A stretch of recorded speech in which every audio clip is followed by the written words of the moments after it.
Hey guys, Nick Drossos. I'm here with David the Crow Loiseau, former UFC #1 contender. Yes, sir. I'm a lifelong martial artist.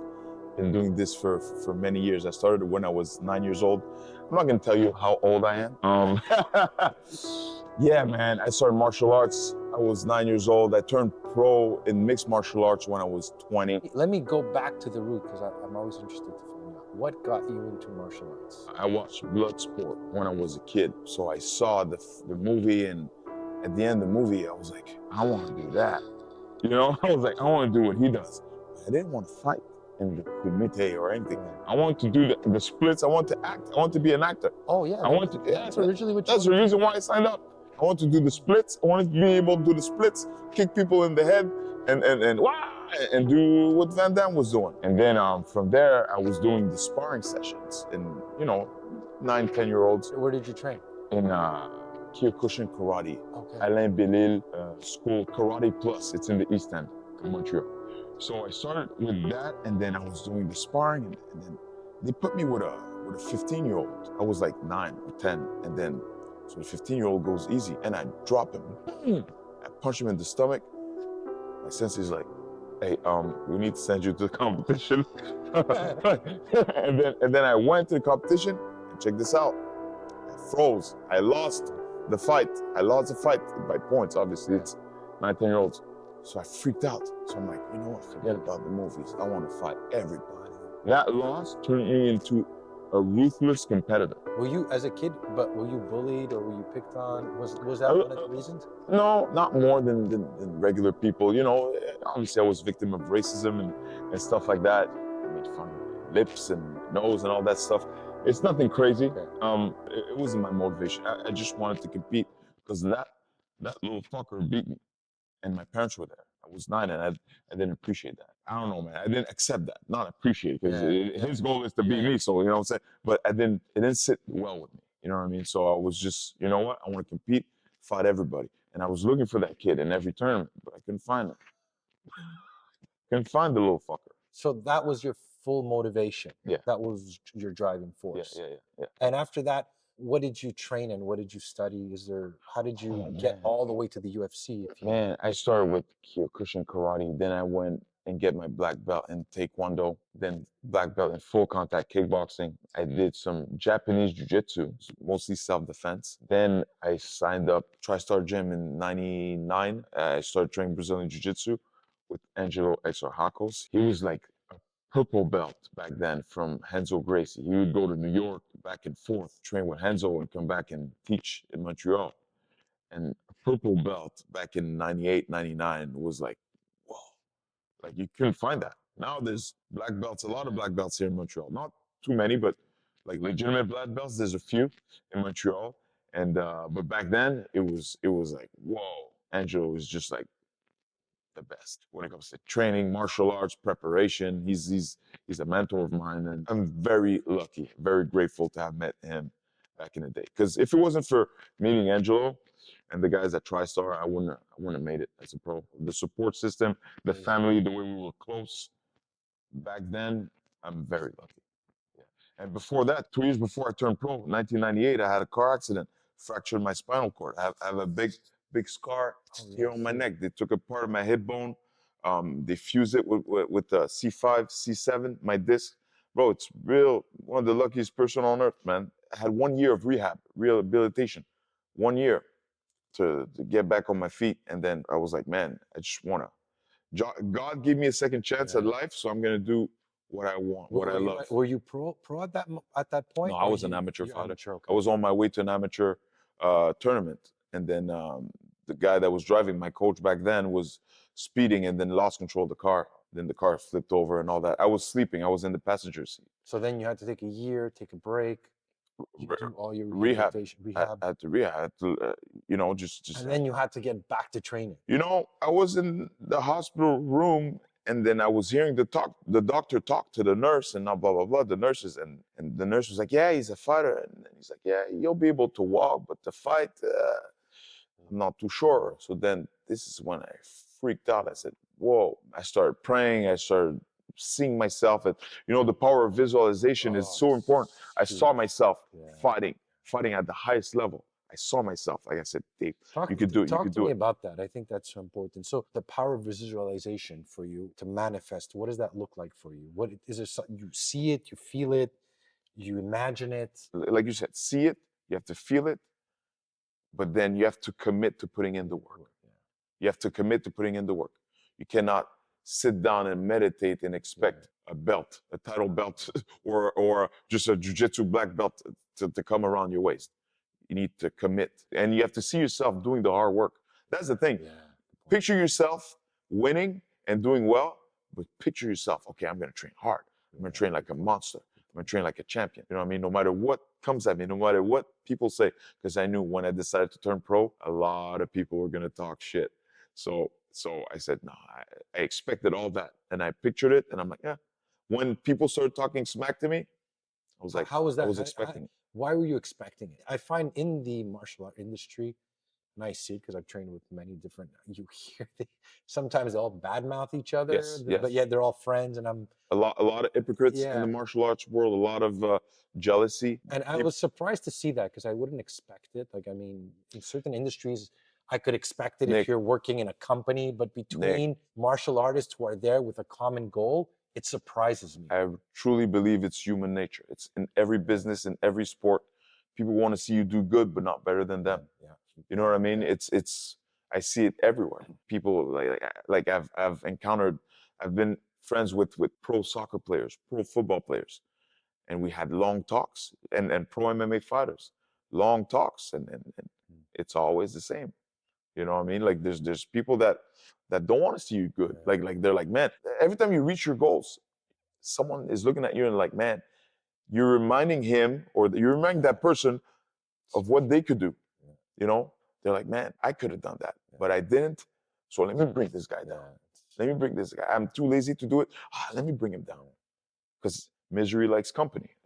He's alone. He's alone. That's why there's levels. Yeah, good point. There's levels, and sometimes when you elevate and you reach that level, some people either have to step up or, you know what I mean? And how do you deal with it when you hear, shit about you? I'm sure when we're younger, things affect us differently. It probably bothered us. Today, you'd be like, I couldn't give two shits, Yeah. knock yourself out. Yeah. But that yeah. you learn, I think, with age and as we Yeah. get Yeah. experience. Yeah. I had to learn to not take things too personally. Yeah, good point. I read a lot about, pro basketball players, like legendary boxers and all that stuff. And, sometimes like as a person, it's like now that I'm retired, I don't want to take it personally. But as a competitor, like guys like Michael Jordan would take it personally. You know what I mean? And that's what drove him. Yeah, it's true. That's what drove him to do better. And I think that I really took a lot of stuff personal. There's people that talk behind your back and they're slick. And I'm like, I hear stuff, it's fine. But if you cross that line, which is, and talk shit about me publicly, you're dead. Yeah. You're dead to me. Absolutely dead. Like, I'll see you, we'll cross paths, you'll say hi, I won't even see you. Just walk straight. Yeah. Because that's one thing with me. I don't just ask around. I don't beef with people. I don't beef with people. I remove myself from the situation completely. And my silence is deafening. You know what I'm saying? Like, it's deafening. It's my silence is loud. Because you know me. Hey, what's up, man? I'm loud. But if I don't talk to you anymore because you crossed that line and you went public and started talking shit, done. Not too many people did it, but some people did. Sorry, I don't want to be too intense, bro. No, it's good. I love it, man. I love it. That's who you are. That's what makes you so dynamic and interesting as a fighter, as a person. I just met you, but from what I've seen you on your videos, Crow Talk. Crow Talk, and they're really good. They're so engaging. So I enjoy watching them because there's so much energy in them. Talk to me a little bit about when you went pro. How was that like? How did you feel that first time? Your first fight going pro. Do you remember it? It was June 2000. It was at Saint-Pierre Charbonneau in Montreal. First fight, I lost by armbar. I got mounted. I got taken down, mounted, and I went for a throw, and then I missed the throw, and then I ended up on my back, and the guy took the mount, and then got the armbar, and I was like, man, it happened so fast. I was like, man, it was so weird, but learning experience, right? Like I learned, And then it was a tournament. It was like an 8-man tournament or something like that. Someone, like the next event was in August. First fight was in June. Next event was in August. And then someone got injured. Someone pulled out last minute. David, you want to you want to rematch your opponent that just beat you in 1 minute? I'm like, yes. Like, man, I was 20 years old, man. Yes, I don't. You could beat me up 20 times. Let me try again. Yeah. Let me try again. I've always been like that. I took the rematch and I beat him in the first round with a guillotine choke. Okay. You know, shout out to Justin Bruckman. That's my first win and my first loss. So how did you take the loss? I was sad, but I was in the gym the next day. Okay, you didn't. I'm an animal. When it comes to that stuff, you can't. Nobody can question. It's your mindset, right? Nobody can question my work ethic. I'm Right. you know, it's sometimes at some point in my career, maybe I always train hard. Maybe sometimes I didn't train as smart as I could have, but the hard work, that's my middle name. Yeah. I think it's the hard thing to teach today. Like, I mean, I have my son, he's 16, he's turning 17, and like he's, watching UFC. Dad, I want to be a UFC fighter. I'm like, I love you. You're my son. But you train like twice a week. And yes, now he's getting into, but I'm like, you got to be training every day, 2 hours. You gotta like, I go, you're going up against me. I'm a hard, like, I'm eating, breathing, sleeping, training, doing, like, when I put something in my head, I go overkill. So you're competing against somebody like that. If you're not willing to outwork me, then you're never, you might be more talented, but I will catch up to you. That's for sure. Yeah. You want to be a fighter, a pro fighter, it's a profession. Professional fighter. Yeah. It's your job. You have to train at least, like the minimum is Monday to Friday, at least twice a day. If you don't train twice a day, you shouldn't be in the game. Especially now, the level is so high. You see, if you don't train twice a day, you have no business being in the fight game because you're gonna get hurt. Because there's animals, there's dogs out there ready to fight, ready to kill. They're so hungry because there's, you know how it is, the MMA game. They feed crumbs to the fighters, and everybody's like, oh, let me get that fight bonus. They feed you. So all the guys are so hungry to make it because the percentage of guys that make good money. I was actually I was so surprised about that, to find out the percentage, how much money they make, and I'm like, they really don't make that much money if you compare it to other sports. To go in there and beat your body the way they do. We don't, but nobody forced. This is the life we chose. You know what I mean? Like a lot of people, David, are you gonna join the lawsuit, blah blah blah, against UFC and all that? I'm like, guys, I understand all this, but I signed the dotted line. I signed the contract. I knew exactly they were gonna have all the rights to everything. I signed the contract. Dana White never knocked on my door, say, hey, with a gun and say, hey man, I want you to fight for me. I'm the one that was begging. Please, UFC. I fought first fight in UFC, 3,000 plus 3,000. So I won in the first round. It was in Miami, Florida, 2003, April 2003 at the American Airlines Arena. I fought Mark Weir. Boom, knockout on the ground, took him down, boom, boom, boom. Got out of there with $6,000. To me, I was like a millionaire. I get out of there, hey! That's insane. $6,000 to do that makes like $6,000. And you're not putting in factor all the hours, the training, the money you've paid. You're probably in the negative if you were to break it down. I'm gonna tell you right now, 95% of professional MMA fighters are in the negative. I would not be surprised. Maybe 97%. Are you crazy? These guys don't make money. I know the numbers. I see the numbers, and I see how many times these guys fight a year. And I know now. Back in the day, the guys were allowed to wear any sponsor we wanted. Right. So then you can make a little bit of money off that. Yeah. Now things are limited. Things are regulated. You know what I mean? So it's a different ball game. 97% of the guys are in the negative in the fight game. So I guess they get into it because of the love of the sport, the maybe attention, fame. The clout. A lot of guys are clout chasers. You know what I'm saying? The clout and the fame and eventually the money. That's why I have so much respect for guys of my generation.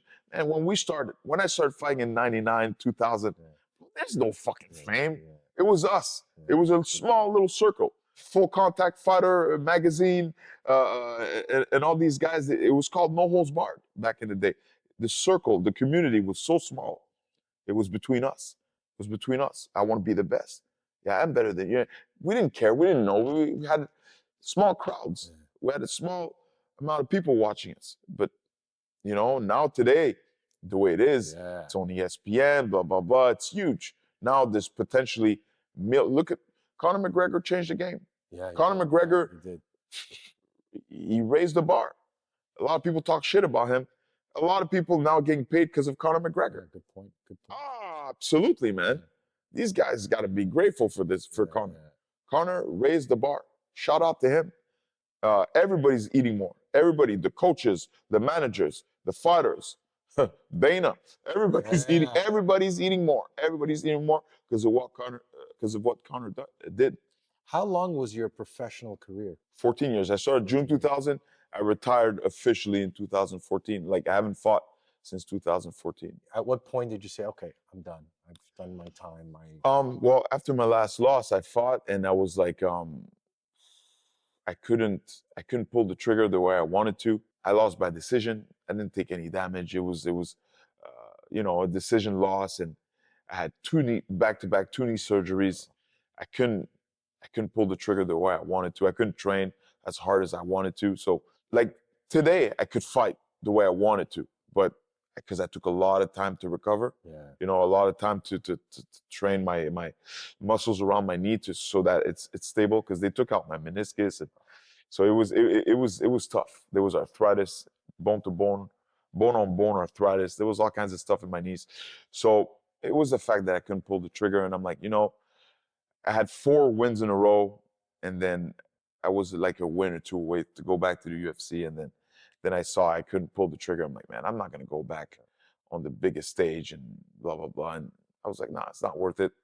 I'm 34. Let's take care of our health. Yeah. And let's live a long life. You know what I mean? Like I always, when I started fighting, I was like, man, I'm gonna grow old and healthy. I'm gonna be old and healthy. This was my priority. Yeah. This was my priority for forever. You know what I'm saying? Well, Like, that's a smart thing. It's kind of weird because I mean, when my son was telling me, and I don't know if he's how serious he's about becoming a fighter. I'm like, there's part of me is like, I wouldn't want him to do it. Like, I don't know if maybe I'm wrong, but I'm like, you have everything in your life. Well, you don't need to do this. I tell him, right? To go in there and get your ass kicked and get punched in the head, kneed in the head. I mean, I don't know. I don't know um, if it's a certain personality or character that it takes. Like from meeting a lot of the UFC fighters, are they all a little bit damaged somehow?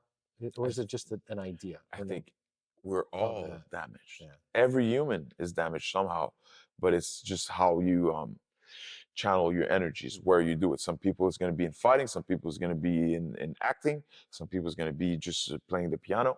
You know what I mean? So it's you're going to find out if your son is made for it when he loses. Yeah. When he gets his ass kicked. Yeah. Because it's going to happen. It's part of the process to get better. It could be in the gym, it could be at a competition in front of people. You'll see his reaction. If is he back in the gym the next day, or he's done. You know what I mean? That's what separates the winners, the ones who really want it. It's like you'll get a beating the next day. You're like, okay, you might bitch and moan and cry about it 1 or 2 days, but after that, you're right back at it. Yeah. It's part of the process. It's part of the process. You have to lose. Take your losses, take your bumps and bruises, and just keep going forward. Just keep moving forward. That's one thing about me, man. It's I've been not scared, petrified of stepping into the ring or the cage. Petrified. You should see me before some fights. Petrified. I would love to talk about that because I know a lot Yeah. of my viewers ask about this question. How did you? So it's interesting. Before a fight, were you afraid? Afraid. Petrified, I said. Petrified, man. That much. Oh my God. So my next question: how did you deal with it? Because people who watch it, we don't know that, right? No, we don't no. know what's in your mind in that very moment. That's why I tell fighters, hey, get into acting, because we're all actors. All these guys, every single one of them, act like they're okay and they're ready and they want to do it. They're all scared, all of them. every single one of them. Some of them are local. Some of them are cuckoo. Yeah. Some of them are crazy. But most of them, they don't really want to fight. They act. Are you ready? Yeah. No, I'm not fucking ready. I want to go home. Right now I'm debating. Why didn't I just stay in school and go to university and get my degrees? And, like, to be honest, before the fight, petrified. But I tell myself, listen, it's about honor, respect, discipline, courage. You sign the dotted line, you're a competitor. Right now, all that fear, it's all lies. You love that shit. You love that shit. You love fighting. You love competing. Even though you don't feel like it, we got to go out there and do it. That's what you would tell yourself? Absolutely. Yeah. Self-respect. You got to respect yourself, man. This is a big disrespect to yourself if you pull out or you know what I'm saying? Like your word. Your word. My balls and my word is all I have. It's Scarface. My balls and my word is all I have. I don't break it for no one. Understand? So yeah, man, I don't break my word. I committed to the fight, and this is what's gonna happen. We're gonna go out there and compete. And one thing I do, I did a lot, many fights. I said, okay, man, just go as hard as you can for a minute or two, and then let's see what happens. And then that's what happened. That's what I did, and I always lasted. That's what you would do. That was your goal? Yeah. 1 minute hard. Yeah, 1 minute hard, and then you'll get into your rhythm. Just go 1 minute hard and see what happens. And it happened 3 times. 3 times I knocked the guy out under 20 seconds. Because you just went in, you're like, that's it. Yeah. Let me finish this fast. Yeah. But 1 minute hard, I was like 1 minute hard, but I'm like, be ready to go 5 rounds. Yeah. Be ready to go 5 rounds, but just start hard and then it was fun. So after you retired, yeah. I mean, I see this gym here. When did you open your gym? What was your plan after? Did you have a retirement plan once you stopped fighting? No, I was just I decided to retire after I opened my gym. I wanted to fight a few more times after I opened my gym, but I was very busy building the Crow Training Center brand and teaching classes and all that, and my knee was not recovered 100%. So it was tough for me to retire, because the one thing about fighting, when you compete for such a long time, it's your whole identity. It's your whole identity. You know, it's like, who am I if I'm not David Loiseau, the fighter? You know, everybody comes at me, introduces me like, this is David, the fighter, the fighter. So who am I if I don't fight? That's why a lot of guys that retire get depressed, start doing stupid things. Or that's why some guys don't want to retire too late, because being the fighters, it's all they are. You know what I mean?